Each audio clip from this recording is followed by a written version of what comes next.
Selamat datang di Darul Hikam Talks.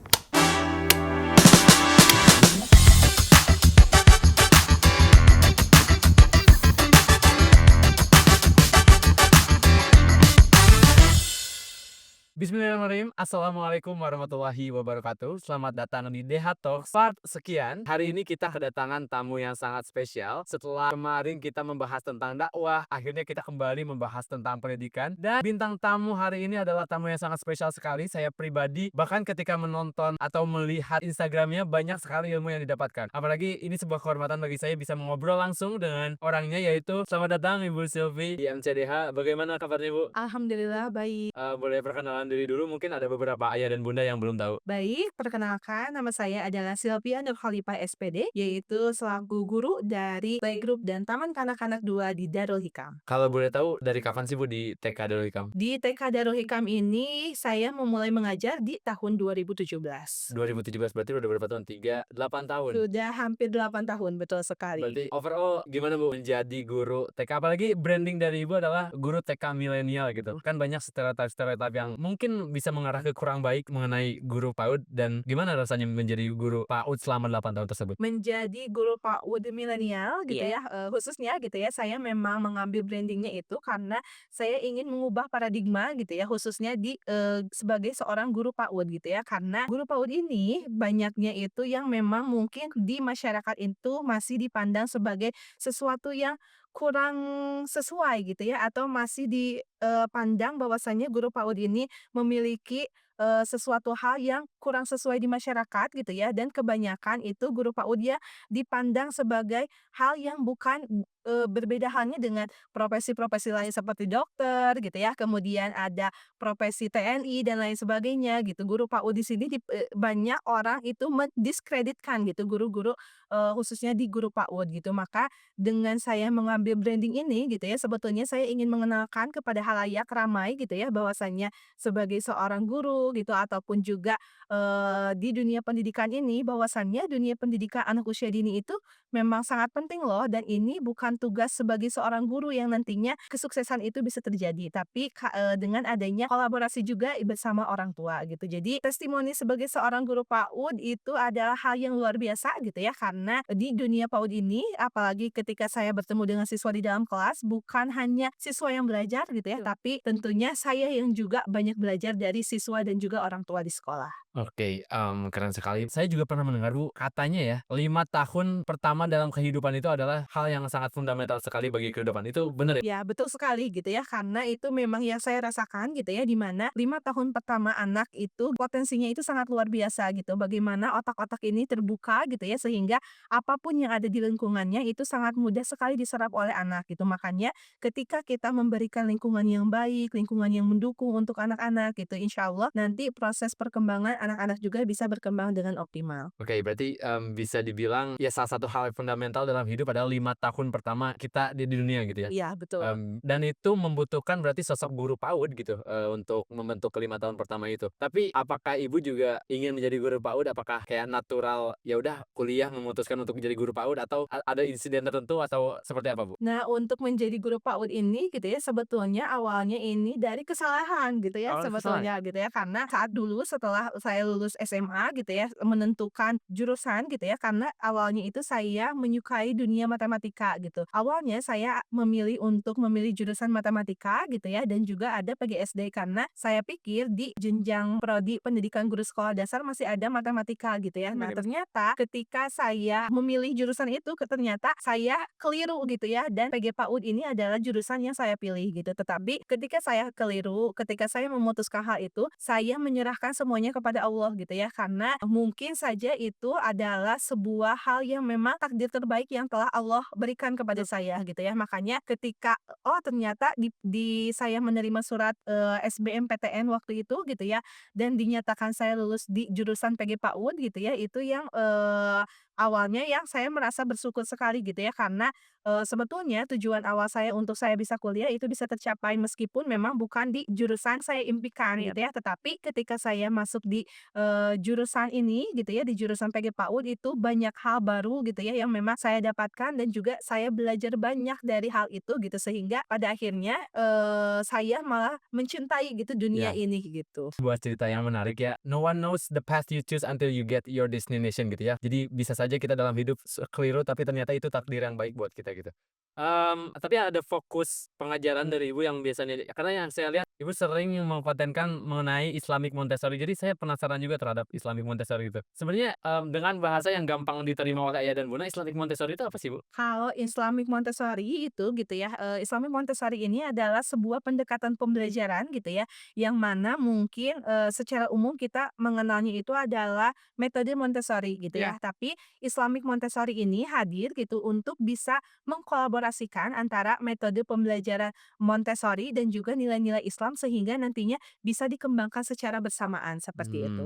tapi itu tuh teori yang baru atau udah lama? Karena saya sebagai anak pendidikan juga gitu ya, belajar juga Montessori in general, tapi nggak pernah bahkan tahu ketika di Darul Hikmah aja, oh ada ya namanya Islamic Montessori. Itu apakah teori sebuah pembaharuan teori atau seperti apa, Bu? Kalau itu sebetulnya Montessori itu kan lahir dari Maria Montessori gitu ya, sebuah pendekatan pembelajaran yang memang dilaksanakan gitu ya atau, dilakukan untuk mengembangkan bagaimana, metode ini mampu mengoptimalkan perkembangan anak dengan menggunakan media-media tertentu, sehingga anak-anak bisa belajar secara konkret, melatih kemandirian dan lain sebagainya. Tetapi, sekarang ini gitu ya memang banyak muncul Islamic Montessori gitu Iya ya iya yang memang, memang. hal ini tuh inginnya dikombinasikan karena dirasa memang ketika implementasi Montessori ini lahir secara sendiri, ini dirasa kurang kurang dapat mengeneralisir gitu ya, dengan proses pembelajaran Islamik gitu. Mhm. Sehingga,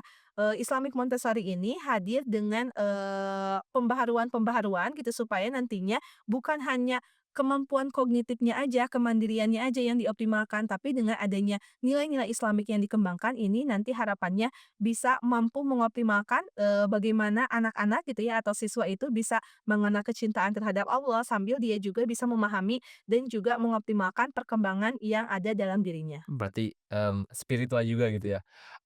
Tapi apakah TK2 ini sudah menerapkan Montessori baru-baru ini atau sudah lama, Bu? Nah, untuk Montessori ini gitu ya, khususnya di Darul Hikam gitu ya, bukan hanya di TK2 Darul Hikam, ini memang lahir itu di pasca pandemi gitu ya, di Oh, 3 tahun sebelumnya gitu ya. Nah, di 3 tahun sebelumnya memang dunia pendidikan yang, sangat dirasanya itu, banyak tantangan gitu ya, ketika pandemi anak-anak ini harus belajar lewat online gitu ya, dari rumah Iya gitu, betul. yang dirasa, optimalisasi perkembangannya memang itu tidak berjalan secara baik gitu ya, karena ada beberapa hal yang memang secara aspek perkembangannya ini kurang dapat dioptimalkan. Nah, maka dari itu, setelah 3 tahun di 3 tahun sebelumnya gitu ya, Montessori ini hadir di Darul Hikam gitu, karena awalnya, saya sering mendapatkan cerita juga gitu ya dari, ibu direktur yaitu Ibu Dr. Anda Jaluri B. Ramadhan TMT, yang memang sebelumnya menyampaikan gitu ya bahwasannya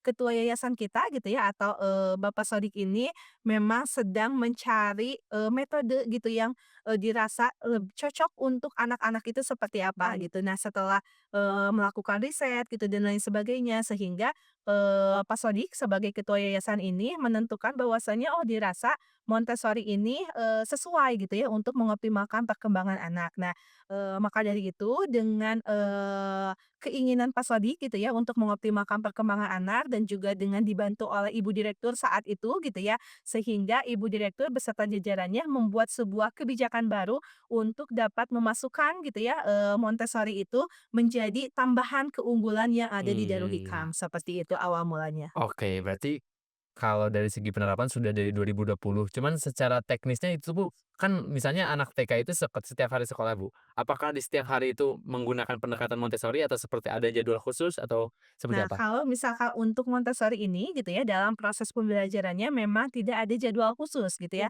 Tapi dalam siklus 1 hari anak-anak di sekolah itu memang mengikuti beragam kegiatan, Montessori gitu. Sehingga Montessori ini bukan dipandang sebagai jam pembelajaran gitu ya, atau misalkan anak hanya menggunakan material Montessori, tapi, Montessori ini yang khususnya dilaksanakan di TK2 Darul Hikam gitu ya, dilaksanakan melalui, kolaborasi secara penuh dalam satu hari, yang mana, seluruh kegiatan Islamic Montessori itu dilaksanakan. Islamic Montessori itu sendiri apakah suatu pendekatan yang bisa dilakukan juga oleh orang tua atau ya udah cuma di sekolah aja gitu, Bu? Nah, Islamic Montessori ini memang bisa juga gitu ya dilakukan, di rumah gitu ya, tidak terpaku harus dilaksanakan di sekolah gitu. Karena memang Islamic Montessori ini adalah sebuah pendekatan di mana memang semuanya kita bisa lakukan secara bersamaan gitu ya. Karena di Islamic Montessori ini ada pendekatan-pendekatan gitu ya terkait dengan, wawasan Islam, kemudian hal-hal apa saja yang nantinya kita ingin kembangkan yang juga bisa dilakukan secara kolaborasi dengan orang tua di rumah. Oke, jadi, untuk ayah dan bunda bisa menggunakan juga ya. Cuman, mungkin hal yang perlu diketahui oleh ayah dan bunda seperti apa, Bu? Apakah kayak misalnya tekniknya atau seperti apa, Bu, pendekatannya? Nah, kalau misalkan untuk, Islamic Montessori ini gitu ya, sebetulnya, kegiatan yang kita memang kembangkan gitu ya, khususnya di sekolah itu adalah menanamkan nilai-nilai karakter baik gitu ya, khususnya dalam pengembangan wawasan Islam gitu. Nah, di Darul Hikam sendiri gitu ya, kita mengenalnya dengan ada indikator nilai takwa karakter building gitu ya. Nah, khususnya di Darul Hikam kita ingin menanamkan nilai-nilai karakter dengan adanya kegiatan Montessori ini gitu ya, yang pertama ada nilai disiplin, ketika melaksanakan beragam kegiatan, kemudian, kepeduliannya gitu ya, mengembangkan kepeduliannya baik kepada diri sendiri, kemudian pada orang tua atau guru dan juga lingkungannya, kemudian ada nilai sabar, amanah, itu ada, nilai-nilai karakter yang memang dengan Montessori ini kita ingin kembangkan gitu ya, seperti itu dan juga melatih kemandirian. Nah, dengan kita berkolaborasi dengan orang tua gitu ya, karena terkadang orang tua itu ketika di rumah ini, biasanya sering, memfasilitasi anak-anak gitu ya. Iya. Misalkan contohnya ketika anak memerlukan bantuan, inginnya, apa namanya itu, orang tua secara refleks mungkin karena memang dia, apa namanya, yang memang dia itu sangat menyayangi anaknya gitu ya, sehingga banyak bantuan-bantuan yang dilakukan. Nah, dengan Montessori ini gitu ya, anak-anak berlatih untuk bisa mandiri gitu. Nah, maka dari itu, di rumah juga ini bisa dilakukan bagaimana orang tua bisa menanamkan kemandirian kepada anak gitu ya, mempercayakan bahwasannya, segala sesuatu yang dilakukan anak gitu ya, itu bisa dilakukan gitu, asalkan nantinya orang tua bisa, mengetahui koridor-koridor mana atau batasan-batasan mana ketika orang tua membantu anak itu seperti apa. Kita berkolaborasi antara guru yang ada di sekolah dan, orang tua yang ada di rumah gitu. Tapi sejauh ini karena bisa dibilang ini, suatu pendekatan yang baru ya, mungkin kalau bisa terbilang setelah pandemi berarti sekitar udah 5 tahunan. Respon dari anak-anaknya apakah, "Oh ternyata ini works nih bisa dilakukan dalam jangka waktu panjang," gitu, atau misalnya seperti apa, Bu? Nah, untuk respon dari anak-anak sendiri gitu ya, karena memang, di Montessori ini pendekatannya ini adalah bagaimana kegiatan pembelajaran ini dilaksanakan sesuai dengan minat dan juga Betul. kebutuhan anak gitu ya. Guru itu memfasilitasi beragam material Montessori gitu ya di dalam kelas gitu, yang mana nantinya anak-anak bisa memilih beragam kegiatan yang, mereka senangi, mereka minati gitu ya, dan respon anak-anak yang sangat luar biasa sekali gitu ya, yang amazed banget dengan, kemampuan anak gitu ya. Ternyata anak-anak dengan adanya, alat bantu atau, material pendukung dari Montessori ini, mereka bisa, melaksanakan kegiatan dengan fokus gitu ya.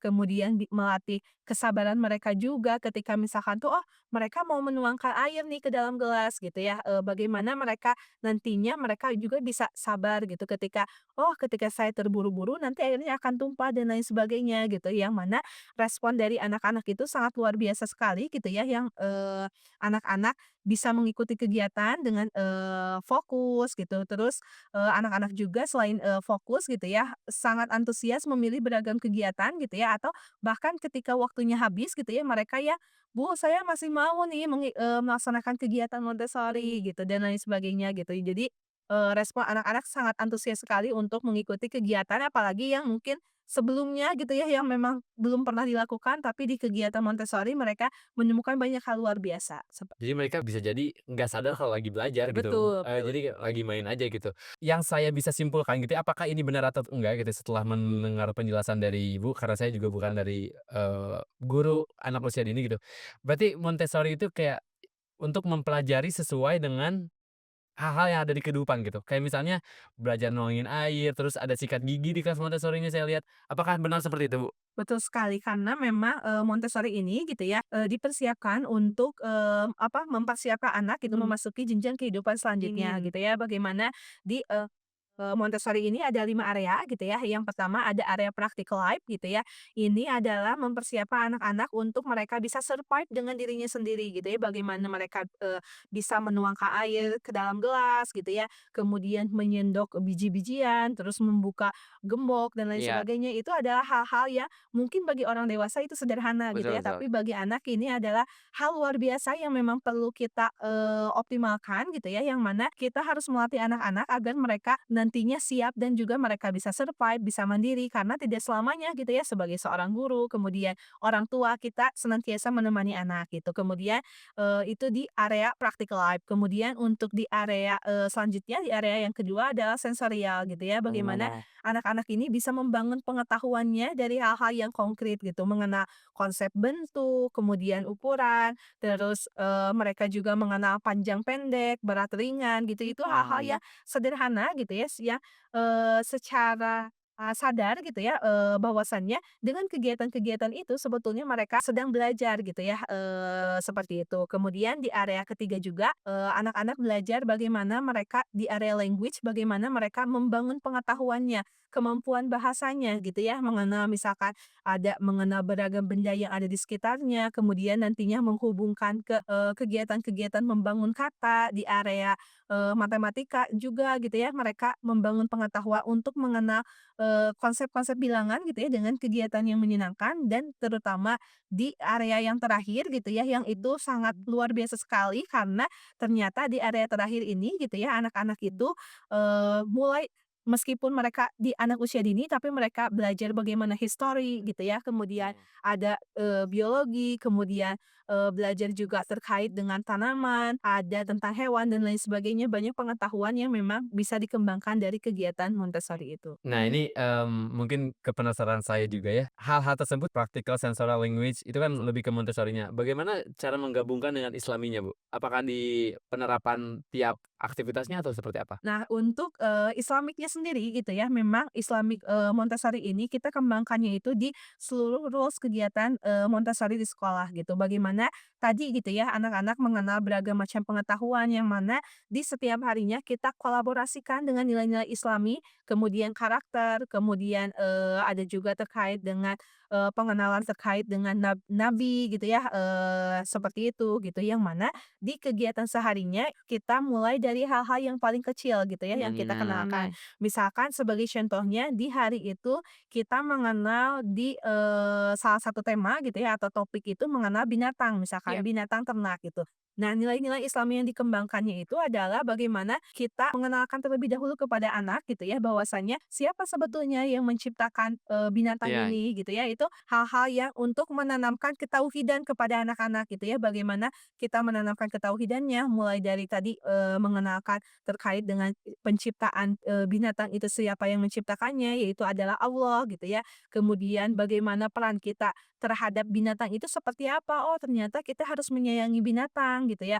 Kemudian ketika kita mau mengkonsumsi misalkan tuh ya, hasil dari binatang, misalkan telur, ada daging dan lain sebagainya, kita kenalkan juga gitu, oh cara mengkonsumsinya itu seperti ini gitu ya. Harus mengucapkan basmalah terlebih dahulu gitu, memulai dengan, tangan kanan ketika akan makannya gitu. Jadi memang, rules Islamic Montessori ini hadir di keseluruhan kegiatan pembelajaran yang mana setiap biasanya kita sesuaikan juga dengan topik atau tema pembelajaran yang, sedang dibahas pada hari itu. Oh, ini menarik sekali ya benar karena, Montessori adalah salah satu pendekatan yang sangat terkenal bahkan bukan di Indonesia aja gitu ya, dan sangat jarang sekali saya melihat ada sekolah yang menerapkan pendekatan Islamic Montessori gitu. Montessori School bisa dibilang di Bandung juga terbilang banyak, tapi beda dengan Islamic Montessori sangat jarang sekali dan ini saya menambah ilmu-ilmu baru juga ketika mendengarkan, langsung dari bisa dibilang ahlinya kayak gitu.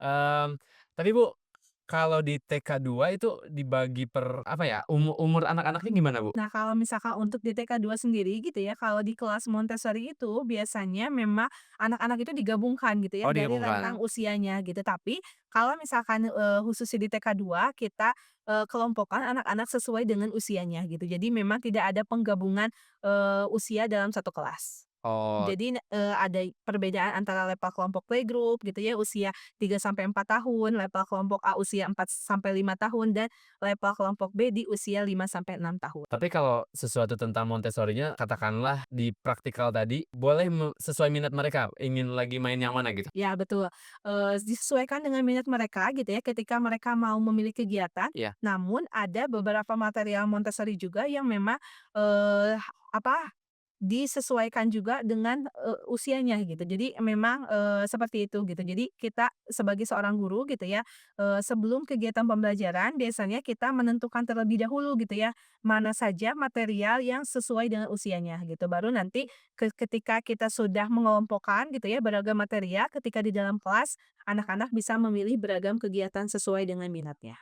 Tapi karena tadi sudah bertanya juga dari sudut pandang, siswanya apakah respon mereka baik, tapi kalau dari sisi orang tua bagaimana, Bu? Apakah ada pernah me-mention tentang Montessori-nya atau seperti apa? Nah, respon dari orang tua juga gitu ya, selama kita, melaksanakan kegiatan Montessori di 3 sampai 4 tahun gitu ya, respon orang tua juga sangat luar biasa sekali gitu ya.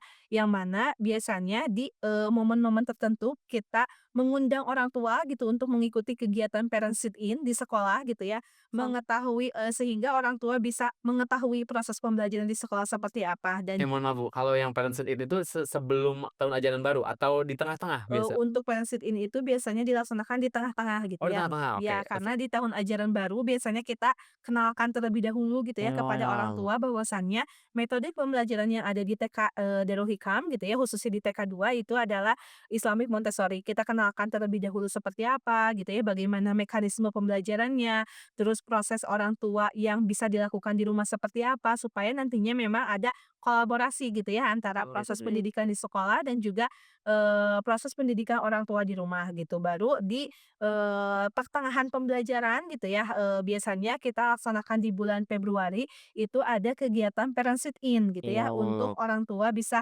hadir menyaksikan secara langsung di kelas gitu ya, ketika guru, sedang menjelaskan beragam materi pembelajaran, kemudian orang tua bisa menyaksikan seperti apa gitu ya, dan responnya memang, sangat luar biasa sekali gitu ya, bahkan biasanya kita memberikan ada form isian gitu ya oh, untuk boleh. mengetahui sejauh mana, respon orang tua gitu. Untuk respon orang tuanya sendiri gitu ya dari kegiatan yang sudah dilaksanakan itu menyampaikan bahwasannya dengan kegiatan Montessori ini membuat anak-anak menyenangkan gitu kegiatan di sekolahnya, sehingga suasana di sekolah terasa homey gitu orang tua menyampaikan, dan juga, banyak perkembangan dan juga hal-hal positif yang orang tua, dapatkan dari perubahan proses pembelajaran di sekolah, seperti itu. Oke, berarti dari respon orang tua juga sangat baik ya, karena apalagi ayah dan bunda akan melihat langsung di parents in tadi gitu, apalagi itu secara natural aja di tengah-tengah gitu, nggak yang direncanakan yang Iya, secara betul. natural aja gitu, apa yang terjadi di kelas aja gitu.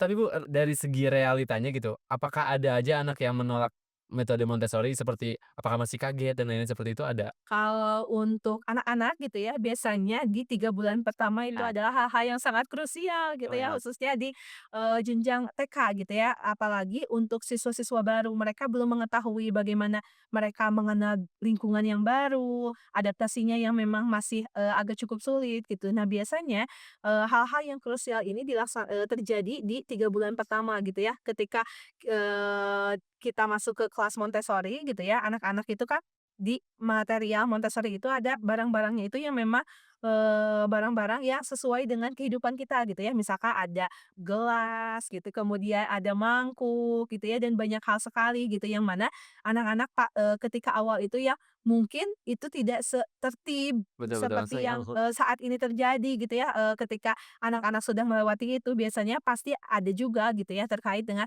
anak-anak yang memang belum memiliki ketertarikan gitu ya, karena mereka sebetulnya bukan tidak mau, tapi karena mereka belum mengetahui mungkin ya seperti apa proses kegiatan yang dilaksanakan. Jadi pasti ada hal-hal hektik di betul momen-momen betul betul tertentu gitu betul. ya, apalagi di awal gitu, yang mana, tugas guru di sini yang memang berperan sangat luar biasa sekali untuk mengenalkan beragam material Montessori-nya, mengenalkan bagaimana cara menggunakannya gitu ya, kemudian, proses di dalam kelasnya tahu seperti apa dan lain sebagainya. Itu yang menjadi, peran guru, supaya anak-anak nantinya bisa mengikuti kegiatan Montessori sesuai dengan apa yang kita harapkan. Namanya juga mengajari anak-anak gak akan langsung kayak orang dewasa yang Ya, langsung ngerti betul. gitu ya. Tapi hal yang menarik untuk saya, melihat guru anak usia dini adalah bagaimana mereka biasanya kayak dipanggil apa langsung nurut gitu, terus ada metode apa langsung nurut, kayak misalnya berbaris langsung berbaris. Itu bagaimana mengenalkan Ibu? Karena saya melihat ketika sudah anak-anaknya itu tertib gitu.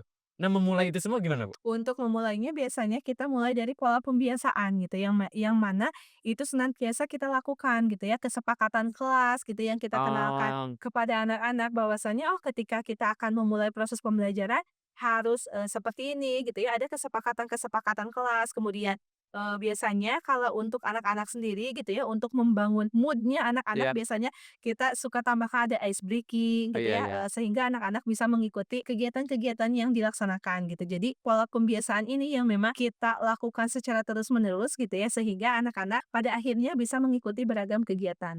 Contoh deh Bu, misalnya adanya suatu nyanyian yang saya lihat, kok ini lagunya panjang tapi mereka hafal gitu ya, itu apakah berapa bulan ngafalin atau seperti apa Bu metodenya Bu? Sebetulnya bukan mereka yang menghafalkan gitu ya, Oh, tapi memang kita kenalkan gitu ya. Misalkan ketika, anak-anak mau makan gitu ya, iya.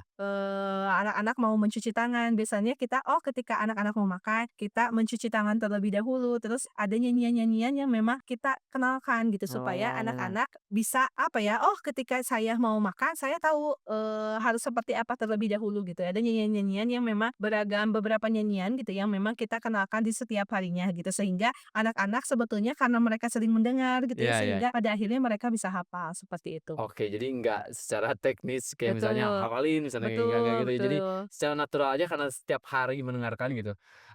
Tapi kalau misalnya karena ini juga suatu hal yang asing bagi saya karena, guru untuk anak usia dini itu kayak jago-jago untuk classroom management anak-anak yang heboh gitu. Itu biasanya gimana sih, Bu, cara misalnya anak-anak nggak bisa diatur tapi guru-guru PAUD itu selalu mempunyai caranya gitu, biasanya Ibu melakukan apa? Biasanya melakukannya itu adalah observasi kepada masing-masing anak gitu ya, karena memang di kelas itu karakteristik anaknya itu satu dan lain halnya sangat berbeda sekali gitu Dong. ya, yang memang dirasakan. Biasanya memang ketika, kegiatan khususnya ketika kegiatan free time untuk bermain itu adalah kesempatan bagi saya gitu ya, sebagai seorang guru PAUD untuk mengenal sisi lain dari anak-anak Iya. itu sendiri. Nah, biasanya untuk kita memulai gitu ya, mendekati anak-anak gitu, itu biasanya kita dimulai dari kesenangan anak terlebih dahulu. Kita ajak diskusi terlebih dahulu untuk nantinya kita juga bisa mengetahui gitu ya bagaimana, oh ketika anak-anak tidak mau, berarti tugas seorang guru apa ya yang harus dilakukan. Misalkan, oh ternyata, setelah melakukan hasil observasi atau pengamatan, oh anak yang ini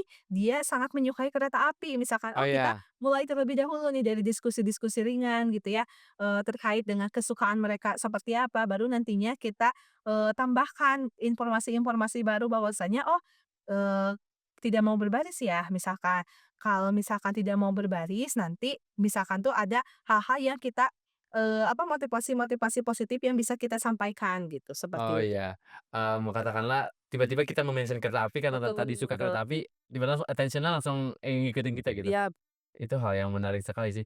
Cuman kalau misalnya sebaliknya untuk anak yang diam nggak mau engage dengan apa yang kita sampaikan seperti apa, Bu?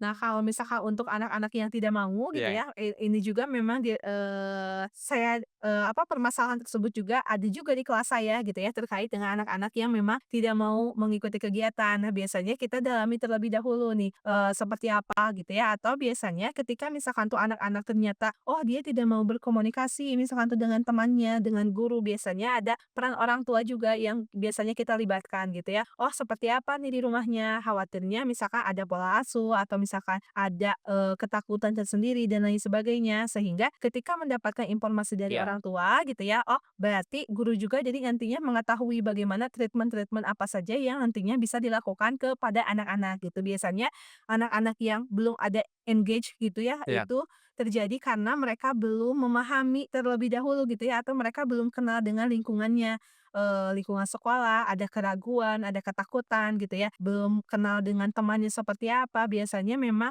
hal yang dilakukan kita ajak membangun terlebih dahulu kepercayaan anak itu Betul sendiri betul. gitu ya. Misalkan sebagai, seorang guru kita ajak terlebih dahulu untuk diskusi atau misalkan tuh mengenalkan mereka kepada salah satu temannya, sehingga mereka memiliki salah satu kepercayaan terlebih dahulu supaya nantinya bisa membangun rasa percaya dirinya, anak-anak untuk bisa mengikuti kegiatan di sekolah. Tapi itu selalu terjadi aja, sampai akhir semester atau terjadi di awal-awal biasanya, Bu? Biasanya itu terjadi di awal-awal Oh, di gitu, awal-awal. banyak yang anak-anak yang penuh ketakutan karena kita juga gitu ya ketika misalkan tuh, bertemu dengan lingkungan baru kadang kita berpikir, "Bagaimana ya saya bisa masuk ke lingkungan, tersebut?" Nah itu juga mungkin yang dirasakan oleh anak-anak seperti itu. Oke, beberapa menit yang sudah sangat banyak ilmu yang saya dapatkan gitu ya dari obrolan ini. Tapi saya ingin membahas mengenai stereotype-stereotype tentang Montessori gitu ya. Ini sering sekali saya baca juga, terutama di mahasiswa-mahasiswa pendidikan yang tahu Montessori gitu. Ada sebuah isu Montessori itu hanya untuk anak orang kaya, Bu. Menurut Ibu itu setuju nggak? Tidak setuju Tidak justru setuju ya, ya? karena sebetulnya Montessori ini hadir untuk, mengoptimalkan beragam, perkembangan siswa gitu ya, yang mana setiap anak antara satu individu dengan individu lainnya memiliki keunikan sendiri gitu ya, keunikannya yang memang tidak bisa kita samakan gitu ya, antara satu anak itu anak A dan anak B. Nah, dengan adanya, Montessori ini gitu, justru Montessori ini bisa mampu, mengembangkan kemampuan anak sesuai dengan minat, bakat, dan juga, sesuai dengan apa yang mereka senangi, seperti itu. Jadi bukan untuk, Kelas-kelas tertentu bukan ya? kelas-kelas tertentu gitu, Ya. tapi semua anak juga bisa untuk melakukan atau mengikuti kegiatan yang berhubungan dengan Montessori itu sendiri. Oke, jadi itu sudah verified adalah mitos ya, karena tidak untuk kelas-kelas tertentu gitu, Montessori adalah suatu pendekatan yang menurut saya inklusif berarti ya, siapa bisa selama menentukan sekolahnya yang betul gitu. Lalu juga ada saya mencari juga research mengenai, apakah fakta atau mitos gitu ya. Montessori katanya tidak sesuai dengan nilai-nilai agama Islam gitu, karena yang mencetuskannya juga western person gitu. Jadi bagaimana menurut Ibu? Kalau untuk Montessori ini sebetulnya justru dengan Montessori ini sangat bisa dikolaborasikan gitu ya dengan pengembangan wawasan Islam gitu sehingga nantinya, antara pengembangan pengetahuan kemudian pengembangan nilai-nilai agama itu bisa dikolaborasikan sehingga, Montessori ini sangat terbuka sekali gitu untuk bisa mengkolaborasikan hal itu gitu. Jadi ketika ada orang yang berbicara, "Oh sepertinya Montessori tidak sesuai nih dengan nilai-nilai Islam," itu adalah hal yang keliru gitu ya Iya betul. karena ketika kita mempelajari hal tersebut justru dengan, pendekatan Montessori ini kita bisa membuka wawasan dan pengetahuan lain untuk bisa kita kolaborasikan, sesuai dengan, sesuai dengan lembaganya masing-masing, seperti itu. Oke, itu sudah diverifikasi ya kalau itu mitos. Jadi, kita bisa mengkolaborasikannya dengan Islam Montessori gitu. Lalu anak-anak akan merasa bingung dengan banyaknya pilihan dalam Montessori. Itu menurut Ibu fakta atau mitos? Justru itu adalah mitos, karena Iya, dengan banyaknya pilihan itu anak-anak yang justru malah senang dengan melaksanakan beragam kegiatan yang dilakukan betul. gitu ya, karena, terbangun nih motivasi kemudian awareness dari anak-anak untuk mereka bisa merasakan atau mereka bisa memilih gitu ya kegiatan-kegiatan apa saja yang mereka ingini, yang ingin mereka lakukan gitu. Justru itu bisa membangun gitu ya, adanya Montessori ini, beragam material Montessori ini justru bisa membangun pengetahuan anak-anak yang lebih jauh lagi. Justru dengan banyaknya variatif, suatu kegiatan gitu, untuk salah satu karakteristik anak itu kan gampang bosan kalau nggak salah ya, Bu. Betul betul. Dengan banyaknya variatif jadi akan lebih justru bikin senang anak-anak ya, Bu, berarti ya? Berarti itu, terbukti mitos ya. Lalu juga ada suatu statement yang bilang, anak-anak Montessori tidak bisa berinteraksi dengan teman sebayanya karena terlalu fokus pada kegiatan individu. Nah, untuk kegiatan Montessori ini sebetulnya tidak hanya dilakukan secara individu gitu ya, karena di beberapa kegiatan Montessori, anak-anak harus melaksanakan kegiatan secara kolaborasi gitu, Oh, iya. sehingga, kegiatan Montessori ini justru bisa mengenalkan mereka gitu ya, mengembangkan kemandirian pada anak-anak, membangun awareness gitu kepada lingkungannya, sehingga terbentuk kepedulian mereka baik itu terhadap, sesamanya, terhadap lingkungan, dan juga, terhadap teman-temannya, seperti itu. Maksudnya tadi yang kolaborasi itu salah satu contoh aktivitasnya seperti apa, Bu? Untuk yang aktivitas kolaborasi gitu ya, misalkan kita memberikan tantangan kepada anak-anak gitu ya, di kegiatan Montessori di area culture gitu ya, bagaimana mereka nantinya bisa,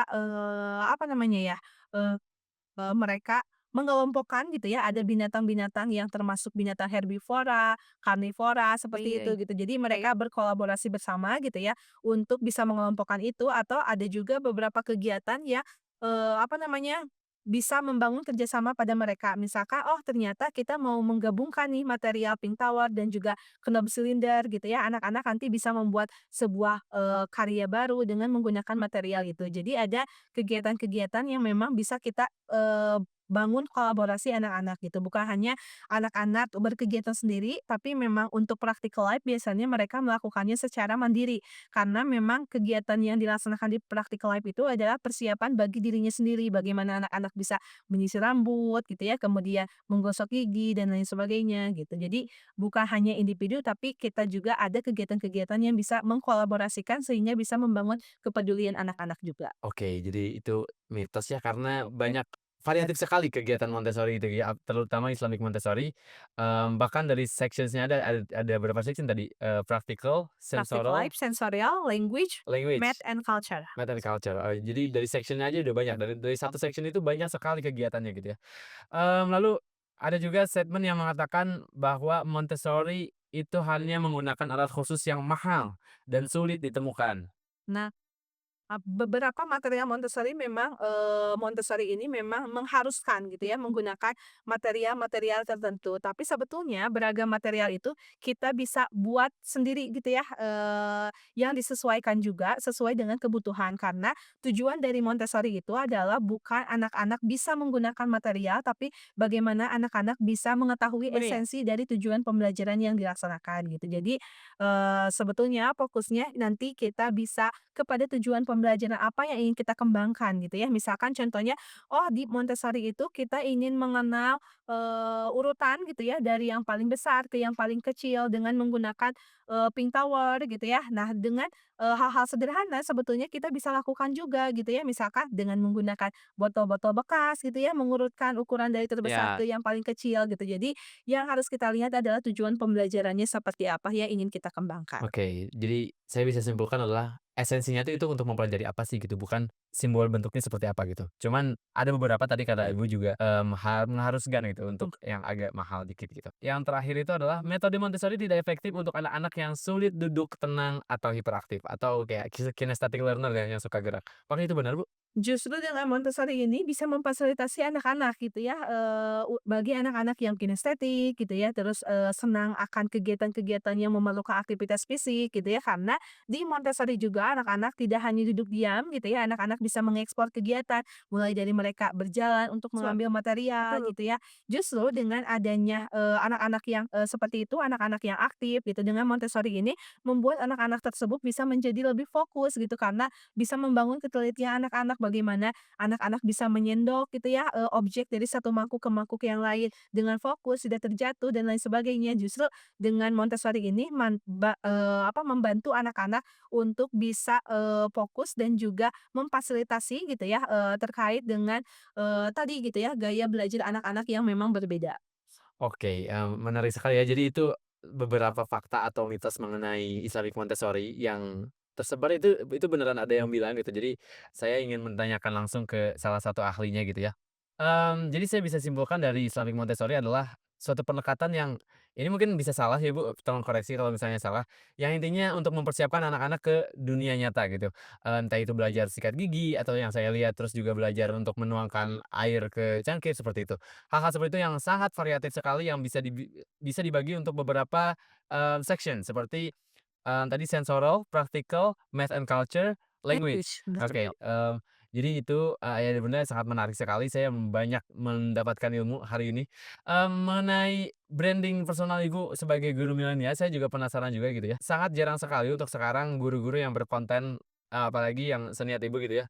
Kenapa Ibu memutuskan untuk berkonten Sebetulnya hal utama yang saya lakukan gitu ya, sebetulnya karena saya senang dengan dunia digital gitu ya, awalnya saya senang dengan fotografi, videografi, yang mana itu harus difasilitasi gitu ya, menjadi sesuatu hal yang nantinya bisa bermanfaat gitu. Nah, awalnya saya, mencoba-coba gitu ya terkait dengan hal itu dan ternyata mendapatkan respon yang luar biasa dari follower, sehingga saya ingin melanjutkan hal itu gitu ya. Bagaimana nantinya saya bisa bermanfaat gitu ya dengan hal-hal kecil yang saya lakukan lakukan, namun mungkin itu bisa menjadi dampak yang besar bagi orang lain gitu. Jadi itu hal utama yang, ingin saya lakukan, yaitu memberikan manfaat kepada orang lain.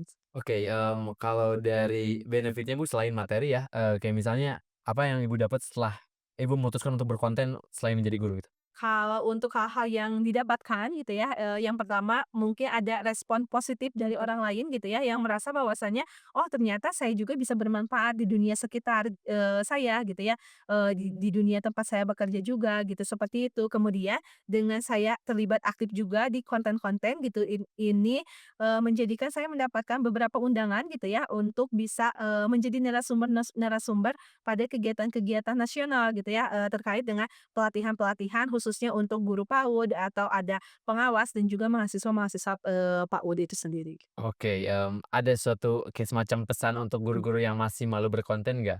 Termasuk saya, gitu. Pesan gitu untuk mereka yang, "Ya berkonten yuk," gitu, "banyak manfaat loh yang didapetin," gitu. Untuk pesan-pesannya kita harus percaya diri, yang pertama itu hal yang utama gitu ya karena, sebetulnya, dengan kita membuat konten itu bukan berarti kita benar atau kita salah gitu ya, tapi tujuan akhir yang ingin kita kembangkan adalah bagaimana memberikan kebermanfaatan itu kepada orang lain gitu ya, seperti yang tadi saya sampaikan gitu. Bisa jadi hal-hal kecil yang kita, lakukan bisa berdampak besar bagi orang lain gitu. Jadi, untuk ibu guru gitu ya atau misalkan untuk orang-orang yang memang masih, merasa bahwasannya, "Kira-kira saya bisa nggak ya membuat konten?" Percaya Betul diri betul aja betul. itu hal yang utama gitu, yang nanti bisa dilakukan karena, sebetulnya tujuan dari konten itu sendiri adalah membangun gitu ya atau kita bisa memberikan insight-insight positif kepada orang lain. Bagaimana kita bisa berdampak juga bagi orang-orang di sekitar kita. Oke, dan sedikit menambahkan mungkin konsistensi juga ya, Bu, Iya dan betul, oh berani ya, mulai dulu gitu. betul betul. Ya, itu tips untuk diri saya sendiri sebetulnya, susah untuk berkonten untuk diri sendiri. Tapi Ibu, apakah ingin lebih dikenal sebagai guru atau content creator kira-kira? Sebetulnya ingin dikenal sebagai seorang guru gitu ya, Seorang guru, jadi guru digital guru mungkin ya, ya digital? ya seperti, di zaman sekarang Iya gitu ya iya. karena, pendidikan bergerak secara dinamis bagaimana kita sebagai seorang guru juga perlu adanya penyesuaian-penyesuaian yang memang bisa kita lakukan gitu ya, dengan kita, berkonten juga gitu ya, dengan kita mengajar sebetulnya ada korelasi gitu ya antara keduanya gitu, bagaimana ketika, saya di kelas bisa memberikan inspirasi kepada siswa dan juga ketika saya berada di dunia digital gitu ya atau melalui konten-konten saya juga bisa memberikan dampak positif bagi guru-guru PAUD juga gitu ya karena, sebetulnya untuk guru-guru PAUD ini kalau misalkan saya lihat dari follower saya juga gitu ya, memang banyak guru-guru yang memang belum beruntung gitu ya terkait dengan, bagaimana mereka belum memahami pengetahuannya secara menyeluruh gitu dengan, konten ini mungkin setidaknya bisa membantu meningkatkan pemahaman-pemahaman gitu ya khususnya bagi guru, kemudian orang tua gitu sehingga, tadi gitu ya stereotip, kemudian paradigma guru PAUD ini bisa menjadi lebih unggul juga di Betul betul masyarakat betul betul gitu. betul. Ya dan saya juga melihat konten-kontennya, gimana ya, cocok untuk, bisa dibilang untuk semua usia lah gitu, jadi walaupun orang tua juga bisa mengerti, oh ini, materi tentang apa sih, seperti itu. Terus juga, Ibu kan yang saya tahu juga seorang wakasek kesiswaan untuk Saat sekarang. ini betul. Saat ini wakasek kesiswaan plus guru juga konten. Bagaimana sih Bu bagi waktunya gitu? Apalagi Un guru itu kan full sekali ya? Untuk berbagi waktunya gitu ya, sebetulnya manajemen waktu yang Iya. memang perlu dioptimalkan gitu ya.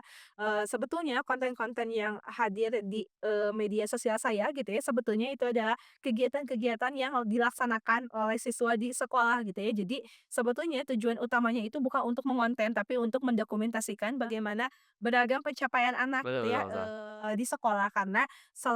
Karena biasanya di setiap anak-anak setelah selesai melaksanakan pembelajaran kita melaporkan juga kepada orang tua kegiatan-kegiatan apa saja yang sudah dilaksanakan. Jadi itu menjadi hal yang, oh ternyata dari pelaporan kita ke orang tua, kita bisa sampaikan juga kepada Betul betul masyarakat gitu betul. terkait dengan, oh ternyata, tujuan dari kegiatan ini tuh seperti apa ya? Oh ternyata misalkan tuh dengan anak-anak bermain Lego itu mengembangkan aspeknya ada apa saja Betul gitu ya. betul. Karena, kebanyakan gitu ya ketika anak bermain itu mungkin orang-orang menganggapnya bahwasannya mereka sedang bermain, padahal Kayak ketika bermain, anak-anak justru membangun pengetahuannya gitu ya, yang sangat beragam, bagaimana kemampuan kognitifnya, bahasanya, sosial emosionalnya, itu yang mungkin, menjadi salah satu yang bisa dikembangkan. Tapi kalau dari respon anak-anak, ada yang nggak kalau Ibu juga kan sebagai content creator? Katakanlah misalnya ada anak-anak yang buka IG juga gitu. Ada beberapa anak-anak yang memang mereka ngeh gitu Iya ya iya. dengan, apa namanya itu, yang mereka, meminjam handphone orang tuanya atau bahkan ada orang tuanya yang menyampaikan bahwasanya, Iya. "Ini ada di, kontennya ibu guru loh." Justru anak-anak yang responnya yang mereka merasa yang bangga bahwasanya, "Oh, saya ada di situ ya, saya terlibat juga," gitu, apa namanya itu, di konten-konten ibu guru, seperti itu. Oh, berarti Bu karena udah berapa setahun sih, 8 tahun ya? Iya, betul. Berarti sudah melihat, siswa yang pertama kali Ibu ajarin udah gede sekali ya, pernah ketemu lagi nggak gitu? Siswa yang pertama saya ajar Iya. sekarang itu di kelas 6 SD Oh, gitu kelas dan 6 SD. iya betul, dan, beberapa kali pernah berjumpa juga gitu Iya. ya, yang mana mereka masih ingat juga itu ya, hal yang sangat luar biasa gitu Iya. bahwasanya, oh ternyata meskipun perjalanannya sudah lama, ternyata mereka masih mengingat guru-guru yang ada di, jenjang PAUD-nya, seperti itu. Oke. Kalau di TK2 itu sendiri, yang katakanlah yang di bidang Montessori itu apakah Ibu aja atau ada teman-teman yang lain? Kalau untuk yang di bidang Montessori kita, belajar bersama-sama pada Belajar saat bersama-sama? itu gitu ya. Jadi memang semua guru yang ada di TK2 kita sama-sama memulai start gitu ya untuk kita bisa mengenal dunia, Montessori gitu ya. Baru setelah kita uji coba di sekolah seperti apa gitu ya dan juga pada akhirnya kita menemukan, sebuah inspirasi atau sebuah hal baru gitu ya, bagaimana Montessori ini tadi bisa dikolaborasikan dengan Islamik gitu ya, nilai-nilai Islami. Bagaimana mengembangkan pengetahuan Islam anak-anak gitu ya, mengenalkan terkait dengan ketauhidan itu yang, hal baru yang memang dari perjalanan kita, mengenal Montessori gitu ya, oh ternyata bisa loh kita kolaborasikan akhirnya, dari perjalanan itu kita coba kolaborasikan, dikombinasikan sehingga menjadi sebuah keunggulan yang utuh gitu ya, khususnya di Darul Hikam menjadi metode Islamic Montessori, seperti itu. Kalau Montessori itu sendiri apakah pernah ada semacam sertifikasi atau studi banding dengan yang ahli-ahli seperti itu, Bu, Nah, sebelumnya? untuk yang, Montessori sendiri yang, kita jalankan di Darul Hikam gitu ya, sebelumnya kita melakukan beragam pelatihan gitu ya, tadi gitu ya, di 5 area Montessori, bekerja sama dengan tim Montessori First gitu ya, ini adalah salah satu lembaga gitu ya, dan kemudian setelah itu gitu ya, kita coba, kolaborasikan juga dengan, kurikulum yang ada gitu ya. Selanjutnya setelah itu kita pernah juga melaksanakan apa namanya ya, melaksanakan visit gitu ya Oh ke iya, sekolah yang ada di Yogyakarta gitu. itu yang Montessori juga gitu? Iya betul. Oke, tapi itu apakah rutin dilakukan atau seperti apa, Bu? Kalau, itu kalau untuk pelatihan gitu ya, itu memang rutin dilaksanakan gitu ya. Untuk yang awalnya itu, pelatihan-pelatihan yang dilaksanakan memang diselenggarakan oleh Majelis Pendidikan Darul Oh Hikam gitu iya. ya. Nah selanjutnya setelah, Majelis Pendidikan Darul Hikam memberikan pelatihan-pelatihan dan itu sudah selesai, guru-guru yang justru memiliki awareness gitu ya, bahwasannya, "Oh sekolah saya adalah memiliki keunggulan Islamic Montessori," maka saya juga harus bergerak untuk mengikuti beragam pelatihan. Tapi ada pesan-pesan nggak untuk, guru-guru pendidikan anak usia dini yang masih kayak misalnya mahasiswa, masih belum terjun ke dunianya gitu, ada nggak? Untuk pesan-pesan gitu ya, khususnya untuk mahasiswa PG PAUD gitu ya, karena saya juga mengalami gitu ya, bagaimana, dulu menjadi mahasiswa PG PAUD gitu ya, yang mana orang-orang itu banyaknya yang merendahkan gitu ya. Ketika misalkan tuh, oh ternyata ada salah satu jurusannya itu misalkan tuh jurusan biologi di ITB, respon orang-orang yang, "Wah luar biasa Iya. sekali," gitu ya. Tapi ketika misalkan tuh bertemu dengan mahasiswa-mahasiswa PG PAUD gitu ya, yang, mereka menyampaikannya bahwasanya, "Jurusannya jurusan apa?" "PG PAUD." "Oh," yang seperti itu gitu ya. Jadi kita bisa menilai juga gitu ya di lapangan seperti apa gitu. Jadi untuk para mahasiswa PG PAUD gitu ya khususnya, tetap semangat selalu gitu ya karena, banyak sekali peluang-peluang gitu ya yang ada khususnya di dunia, PG PAUD itu sendiri gitu. Seperti hanya bisa menjadi guru, konten kreator gitu, yang penting kita bisa mengeksplor diri kita seperti apa gitu ya, mengenal diri kita seperti apa, dan yang paling penting adalah memberikan banyak kebermanfaatan kepada orang lain. Jadi tetap semangat selalu. Oke, kita bisa lihat juga ya output dari, ya Ibu Sylvie gitu ya, sangat keren sekali di dunia digital atau bahkan di sekolahnya juga sudah dikenal oleh anak-anak sebagai guru yang keren gitu. Jadi nggak perlu gimana ya, nggak perlu khawatir akan kalau kalian beneran into dengan dunia tersebut, kalian akan bisa sukses gitu di dunia tersebut. Tapi ini mulai ngobrol Bu, kenapa anak PG PAUD jarang sekali yang cowok Bu? Apakah ada suatu faktor dari sisi, oh misalnya kalau metode ini yang ngajarinnya laki-laki akan kurang efektif, seperti apa sih Bu? Kenapa sih? Karena mungkin stigma di masyarakat gitu ya, Oh iya, betul. bahwasanya yang, "Oh, guru PAUD itu adalah perempuan," gitu ya, sehingga, banyak masyarakat itu menganggap hanya perempuan saja yang memang menjadi guru PAUD gitu ya. Atau bisa jadi di kampus-kampus tertentu gitu ya, Iya. karena saya alami juga biasanya di satu kelas itu ada satu laki-laki gitu ya, Oh iya. yang menjadi mahasiswa PG PAUD itu sendiri gitu. Nah, ini sebetulnya karena stigma mungkin ya yang memang perlu kita bangun gitu, bahwasanya tidak hanya perempuan loh yang bertugas untuk mendidik anak-anak, tapi laki-laki juga memang memiliki peran yang, andil gitu ya untuk mendidik anak gitu. Karena, dengan adanya peran keduanya gitu ya, baik itu perempuan atau laki-laki, sebetulnya nantinya bisa, mengembangkan kemampuan anak yang memang lebih utuh gitu ya, bagaimana mereka bisa mengenal, oh peran laki-laki ini seperti apa, peran perempuan seperti apa gitu. Nah, seperti itu gitu. Jadi, sebetulnya karena stigma di masyarakat Iya. yang mungkin beranggapan bahwasannya tugas mendidik adalah tugas seorang perempuan gitu. Padahal sebetulnya itu sangat terbuka dan permasalahan-permasalahan yang terjadi di lapangan mungkin, karena kurang sosok dari, laki-laki juga gitu ya yang ada di dunia, pendidikan gitu ya, bukan hanya di PAUD. Misalkan ada anak-anak yang memang, mereka melakukan beberapa permasalahan-permasalahan tertentu gitu ya, seperti sekarang yang sedang marak LGBT Iya. misalkan gitu ya. Mungkin bisa saja terjadi karena kurangnya peran laki-laki gitu Betul ya betul dalam betul dunia betul, pendidikan gitu. Jadi, sebetulnya itu sangat terbuka gitu ya, terkait dengan laki-laki untuk menjadi sosok guru khususnya di guru PAUD. Oke, berarti lebih ke stigma masyarakat Iya aja betul. mungkin ya, Bu. Pertanyaan terakhir deh, apa rencana berikutnya, Bu? Apakah ada sesuatu yang ingin di-achieve gitu? Rencana berikutnya, kalau rencana ngomongin rencana pasti banyak hal gitu ya yang ingin dicapai gitu ya. Untuk rencana-rencana, ke depan gitu ya, sebetulnya saya ingin bisa, terus gitu ya, bisa berbagi gitu ya, khususnya di jenjang pendidikan anak usia dini gitu ya, bagaimana bisa membangun stigma yang positif di masyarakat gitu ya, khususnya yang berkenaan dengan dunia pendidikan anak usia dini dan juga, harapan-harapan ke depannya saya juga ingin bisa menjadi sosok guru yang hebat gitu ya di, bagi anak-anak saya di sekolah gitu ya, karena dengan guru yang bisa menginspirasi anak-anak mungkin nantinya kita bisa mewujudkan anak-anak yang berakhlak dan berprestasi Berprestasi. juga gitu ya, sesuai dengan tagline Darul Hikam gitu. Dan, rencana-rencana ke depan sebetulnya saya ingin tetap berfokus di dunia pendidikan anak usia dini dan membantu untuk mengembangkan dunia pendidikan anak usia dini untuk nantinya bisa lebih dikenal dan juga bisa lebih bermanfaat lagi untuk masyarakat. Tentu saja tetap berkonten juga, Bu. Betul. Oke, sangat inspiratif sekali obrolan hari ini. Sebuah kehormatan, terima kasih sudah datang, Bu. Terima kasih ya Bunda yang telah menonton. Jangan lupa untuk menonton DH Talks berikutnya, tentu saja dengan bintang tamu yang inspiratif lainnya. Terima kasih. Wassalamualaikum warahmatullahi wabarakatuh. Waalaikumsalam.